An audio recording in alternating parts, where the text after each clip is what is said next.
Alors bonjour à toutes, moi je viens vers vous aujourd'hui pour la correction de l'activité sur les fonctions affines et linéaires. Euh, donc je vais reprendre le document au fur et à mesure avec vous. Donc on vous disait, cette année Lola souhaite s'inscrire au tennis club de sa commune. Elle peut jouer 1 heure par semaine au maximum pendant la période scolaire, qui dure 36 semaines. Et donc on vous dit que le club propose 3 formules, donc soit un abonnement annuel d'un montant de 300 € qu'on paye une fois et après on ne paye plus rien, soit la formule tie-break qui donne accès au terrain pour 8 € par heure. À chaque fois qu'on y va 1 heure, on paye 8 €. Et la formule lift qui nécessite l'achat d'une carte annuelle de 100 €. Et ensuite, ça permet, c'est comme une sorte d'abonnement, ça permet d'utiliser les cours pour 3 € de l'heure. Donc moins cher que dans l'activité, enfin dans la formule précédente. Mais il faut payer une sorte d'abonnement de 100 € au départ. Alors on vous dit attention, chaque adhérent pourra utiliser les cours au maximum 5 heures par semaine durant les vacances scolaires. Donc parce qu'on va être obligé de prendre en compte aussi ça. La problématique qui se posait à nous, c'était donc Lola qui s'interrogeait sur le fait de savoir quelle formule elle devrait choisir si elle joue uniquement pendant la période scolaire, et si elle utilise aussi les cours pendant les vacances scolaires, quelle sera la formule la plus avantageuse. Alors, première question, vous vous demandez de proposer une démarche pour répondre à ces questions, sachant que vous disposiez pour cela de votre calculatrice ou des logiciels GeoGebra ou Excel. Alors, pour ce qui est de cette question-là, on peut se dire, on va calculer pour 1 heure, pour 2 heures, pour 3 heures. Le problème, c'est qu'on ne sait pas réellement, le nombre d'heures qu'elle va jouer. Est-ce qu'elle va y aller toutes les semaines pendant la période scolaire ou pas? Pendant les vacances, elle peut y aller jusqu'à 5 heures, mais on ne sait pas non plus combien d'heures elle va y aller.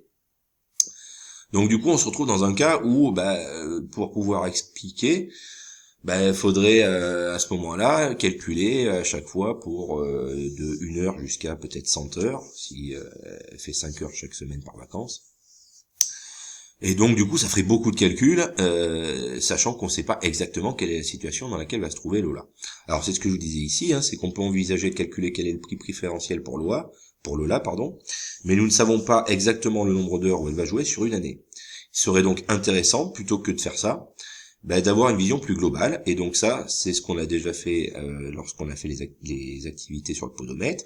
Il serait donc intéressant de modéliser chacune de ces 3 formules par le biais de fonctions pour pouvoir mieux analyser et visualiser la situation à l'aide d'un graphique représentant chacune des 3 formules. Si on a un graphique où on voit l'évolution du prix qu'on paye avec chacune des 3 formules, on va voir à quel moment l'une ou l'autre de ces 3 formules est plus intéressante que les autres. Donc, si on partait là-dessus, donc première question, partie 1, quelle formule choisir? Alors, on va considérer qu'elle va faire 36 heures d'utilisation, c'est-à-dire, a priori, qu'elle y va 1 heure chaque semaine de période scolaire, vu que c'est ce qu'on nous a dit, que pendant la période scolaire qui dure 36 semaines, elle peut utiliser que 1 heure le cours par semaine. Donc, quel sera le prix à payer avec ces 3 formules? Donc, pour une personne qui utiliserait d'abord les cours pour 10 heures, puis pour 20 heures. Donc, avec la formule abonnement, on sait qu'il faut payer 300 € et après on peut y aller autant qu'on veut, autant d'heures qu'on veut pendant l'année. Donc, elle devra payer 300 €, que ça soit pour 10 ou pour 20 heures d'utilisation. Ça changera pas. Avec la formule tie-break, il faut payer quoi? Il faut payer 8 € par heure, fois 10 heures si on l'utilise 10 heures, donc 8 fois 10, 80 € pour 10 heures d'utilisation, ou si elle utilise 20 heures, 8 fois 20, 160 € pour 20 heures d'utilisation. Enfin, avec la dernière formule, la formule lift, elle doit payer 3 € pour chaque heure de tennis, donc si elle en fait 10, ça fait 3 fois 10, plus, il faut rajouter les 100 € qu'elle ne paye qu'une fois, ça par contre, d'accord? Donc 3 fois 10, 30, plus 100, 130 € si elle doit faire 10 heures, et, alors j'ai un N qui... Voilà. Et si elle fait 20 heures, 3 € par heure, donc 3 fois 20, plus toujours les 100 € qu'elle a dû payer au départ, donc 3 fois 20, 60, plus 100, 160 € pour 20 heures et non pas 20 €. Alors maintenant, on va essayer de modéliser un peu ça, parce que là on a fait un calcul, mais c'est comme tout à l'heure, je disais, si on doit faire un calcul pour chaque possibilité s'offrant à elle, ça va être compliqué. Elle a pu faire 10, elle a pu faire 20, elle a pu faire 30, elle a pu faire 40, on n'en sait rien. Donc du coup, ce qu'on vient de faire dans la question précédente, on va essayer de le généraliser, mais maintenant le nombre d'heures, au lieu de l'appeler 10 ou 20, on va l'appeler X. Donc, on appelle X le nombre d'heures d'utilisation des cours de tennis en une année. On vous demandait de relier chaque formule proposée par le tennis club de sa commune à la bonne expression P1, P2 ou P3 du prix à payer en fonction de X. Alors, l'abonnement annuel. On a vu que l'abonnement annuel, il ne dépend pas du nombre d'heures. Quand on a calculé, quand on a cherché dans la question précédente, à savoir combien elle devrait payer pour 10 ou 20 heures, on n'a pas fait de calcul. On indique qu'elle payait 300 € parce que ça dépend pas ni des 10 ni des 20 heures d'utilisation. Ce qui veut donc dire que là, ça ne dépendra pas du nombre d'heures non plus, c'est-à-dire ça ne dépendra pas de X, et c'est pour cette raison qu'ici, la formule qui correspondait au prix à payer avec l'abonnement annuel, c'était P de X égale 300. Ensuite, pour la formule tie-break, on sait qu'on paye 8 € par heure. Donc, dans la question précédente, on avait fait 8 fois 10, parce que on voulait voir combien elle devait payer pour 10 heures. On avait fait 8 fois 20, parce qu'on voulait voir combien elle devait payer pour 20 heures. Maintenant, c'est pas 10 ou 20, le nombre d'heures, c'est X. Mais on fait exactement le même calcul avec X qu'avec 10 ou avec 20. X, en fait, c'est un nombre d'heures qu'on ne connaît pas. Donc, c'est un nombre avec lequel on peut faire le même style de calcul que ce qu'on a fait précédemment, sauf qu'on n'aura pas de résultat. Donc là, comme on avait fait 8 fois 10 ou 8 fois 20, là, si X c'est le nombre d'heures qu'elle doit utiliser, on voit qu'on doit faire 8 fois X, c'est-à-dire 8X. C'est la formule P3 qui correspondait à tie-break. Enfin, pour la formule lift, cette fois-ci, on avait le nombre d'heures. Qu'est-ce qu'on avait fait avec le nombre d'heures dans cette formule? On avait fait 3 fois 10, plus ensuite on avait rajouté 100 €, qui dépendait pas du nombre d'heures. Ensuite, on avait fait 3 fois 20, plus ensuite on avait rajouté 100 €, qui ne dépendait pas non plus du nombre d'heures. Là, c'est pareil. Si je fais le même calcul, à la place de 10 ou de 20 qui était le nombre d'heures dans la question précédente, maintenant je vais mettre X, donc je vais faire 3 fois X, c'est-à-dire 3X plus 100. Alors là, vous voyez que j'ai mis 100 plus 3X, j'aurais pu le mettre à l'envers, une addition, on peut la faire dans n'importe quel ordre, j'aurais pu écrire aussi 3X plus 100. Voilà pour les 3 fonctions qui représentent nos 3 formules. Question 3. Parmi ces 3 fonctions, on vous demandait de préciser s'il y a des fonctions linéaires ou affines. Si on regarde bien, la formule tie-break, donc P3 de x égale 8x, ça correspond à une fonction linéaire, parce qu'on a vu qu'une fonction linéaire, c'est juste un nombre que multiplie x. C'est exactement le cas ici. La fonction P3, c'est 8 fois x. La formule lift, elle correspond à une fonction affine, parce que on avait vu que dans une fonction affine, c'est le même début que dans une fonction linéaire, il y a un nombre que multiplie x. Quand on a généralisé, on a dit que c'est ax plus b. Et a et b, c'est des nombres. Là, c'est bien ça. Ax, c'est 3 fois x. Et on a plus b, plus le 100, qui est là, qui est un nombre qui ne dépend pas de x. Enfin, la formule abonnement. C'est un peu particulier, c'est une fonction affine. Sauf qu'il n'y a pas le AX devant, donc en fait c'est une fonction affine qui est un peu particulière, qui s'appelle une fonction constante. En fait ça ne change pas, ça ne dépend pas de X, donc c'est une fonction constante. Ce qui m'intéressait surtout, c'était que vous ayez reconnu les deux premières, celle qui était la fonction linéaire et celle qui était la fonction affine classique, on va dire ici. Question 4.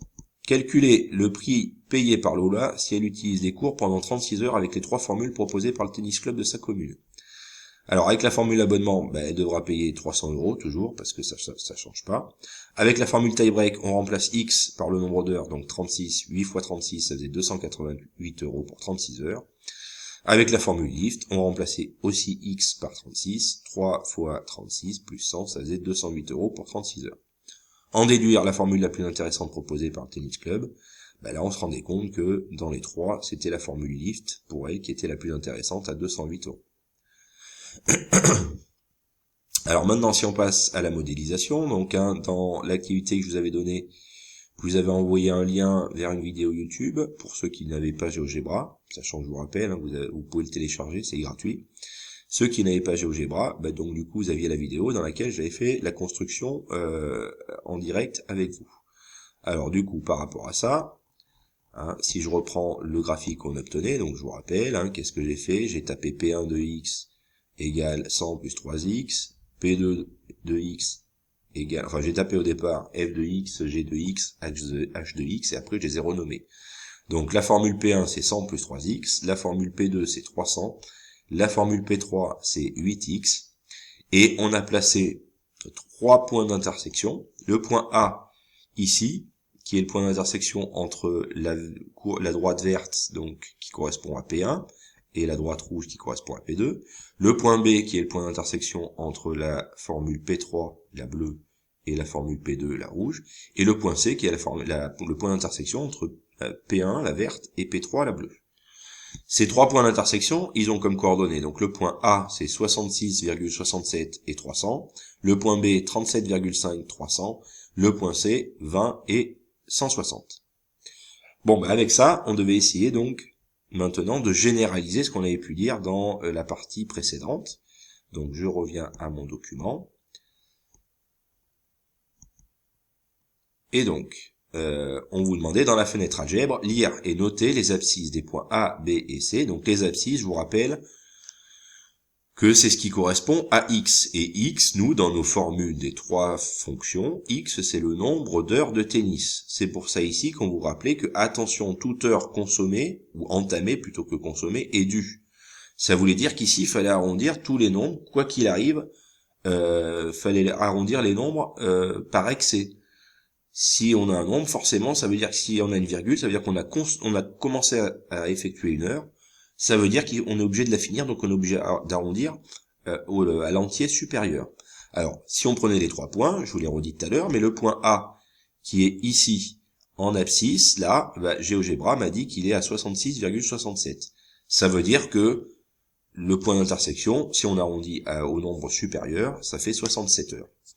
Pour le point B, on est à, ici, ce point-là. Si on venait voir ici, précisément sur l'axe des abscisses, le logiciel GeoGebra me dit qu'il est en abscisse. Donc, je vous rappelle, c'est toujours l'abscisse, le premier des deux nombres, hein, abscisse, x, ordonnée, y.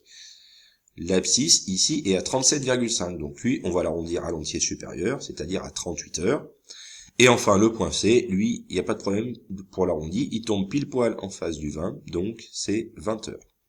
Donc, si je reviens à mon document, le point A a pour abscisse x égale 67 heures, le point B a pour abscisse x égale 38 heures, et le point C a pour abscisse x égale 20 heures. Et donc, on vous demandait, maintenant, en utilisant le graphique et les résultats précédents, on vous demandait de compléter les phrases suivantes. Alors, si on regarde bien ce qui se passe. Ici, au départ, la formule la plus avantageuse, c'est la bleue. C'est elle qui est en dessous des autres. Donc la formule bleue, c'est la formule P de 3 de x est égal à 8x. Elle est la plus avantageuse jusqu'où? Jusqu'à l'endroit où elle coupe la formule P1, donc jusqu'à 20 heures.